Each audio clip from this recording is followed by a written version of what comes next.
To my YouTube channel. തമിഴിലുള്ള തന്നെ നിങ്ങൾക്ക് മനസ്സിലായിട്ടുണ്ടാകും, ഹെയർ കളറാണ് ഇന്നത്തെ content. After all am a beginner. ഇതിൻ്റെ ഫസ്റ്റ് സ്ക്രീൻ വീഡിയോ ആണ്. അതിൻ്റെതായ ഒരു ടെൻഷനും എല്ലാം ഉണ്ട്. പിന്നെ എന്തെങ്കിലും പോരായ്മകൾ വീഡിയോയിലുണ്ടെങ്കിൽ നിങ്ങളത് കമൻറ്റ് ചെയ്തതിനെ അറിയിക്കണം. നെക്സ്റ്റ് വീഡിയോയിൽ നമുക്കത് മാറ്റി വീഡിയോ ഒന്നും കൂടെ നന്നായിട്ട് എടുക്കാനായിട്ട് ശ്രമിക്കാം. എൻ്റെ വീഡിയോ ഇഷ്ടപ്പെടുവാണെങ്കിൽ like, share, subscribe and comment. നമുക്ക് വീഡിയോയിലോട്ട് വരാം. ഞാനിവിടെ യൂസ് ചെയ്യുന്നത് റിവോളിൻ്റെ കളറിംഗ് ഹെയർ ആണ്. ഫസ്റ്റ് ടൈമാണ് ഞാൻ ഈ ബ്രാൻഡിൻ്റെ യൂസ് ചെയ്യുന്നത്. പിന്നെ ഇതിൽ പറയുന്നത് അമോണിയം ഫ്രീ ആണ്.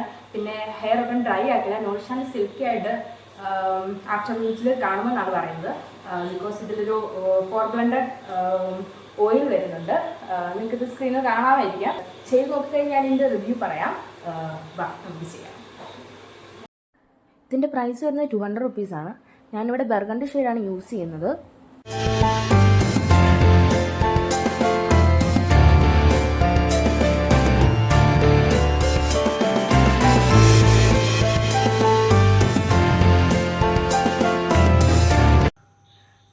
കളറൊക്കെ ചെയ്ത് നിൽക്കുകയാണ്. ഫോയിൽ പേപ്പറൊന്നും ഇല്ലാത്തത് കൊണ്ട് ഗ്ലൗസ് കൊണ്ട് തന്നെ ചുറ്റിങ്ങനെ വെച്ചു. 30 മിനിറ്റ് കഴിഞ്ഞ് വാഷ് ചെയ്തിട്ട് കാണിക്കാം കളറൊക്കെ വന്നോ ഇല്ലെന്ന്.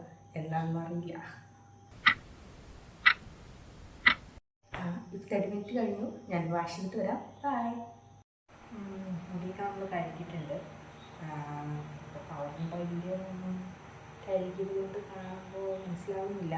നമുക്കൊന്ന് ഉണക്കി നോക്കിയിട്ട് വരാം. ഉണക്കി നോക്കുമ്പോഴത്തേക്ക് കളർ വന്നിട്ടുണ്ടോ ഇല്ലയോ നമുക്ക് കറക്റ്റ് അറിയാൻ പറ്റും. നോക്കാം. ഞങ്ങളിപ്പോൾ ഉണക്കിയിട്ട് വന്നതാണ്. പക്ഷേ കളറൊന്നും കാണാവുന്ന രീതിയിലൊന്നും കയറിയിട്ടില്ല. ഇനി ആ വെയിലത്തൊക്കെ വന്ന് നോക്കുമ്പോഴത്തേക്ക് ചിലപ്പോൾ കാണുമായിരിക്കും. ഞാൻ ചെയ്തതിൻ്റെ പ്രശ്നമാണോ അതോ എന്താണെന്നൊന്നും അറിയില്ല. എനിക്കെന്താണേലും വർക്കായിട്ടില്ല. ഡ്രൈ ഒന്നും ആയിട്ടില്ല. കാണുമ്പോൾ അറിയായിരിക്കും. ഹെയർ സോഫ്റ്റായിട്ട് തന്നെയാണ്. നെക്സ്റ്റ് ഡേ വീണ്ടും ഞാനൊന്ന് യൂസ് ചെയ്ത് നോക്കിയായിരുന്നു. ബട്ട് എനിക്കിത് വർക്കായില്ല. ഫോട്ടോ ഞാനിവിടെ കൊടുക്കുന്നുണ്ട്. എൻ്റെ കസിൻ ചേച്ചി ഇതൊന്ന് യൂസ് ചെയ്ത് നോക്കി. ചേച്ചിയുടെ ട്രീറ്റഡ് ഹെയർ ആണ്. ചേച്ചിയും വർക്കായിട്ടില്ല. ആരെങ്കിലും യൂസ് ചെയ്ത് വർക്കായെങ്കിൽ എക്സ്പീരിയൻസ് ഷെയർ ചെയ്യുക.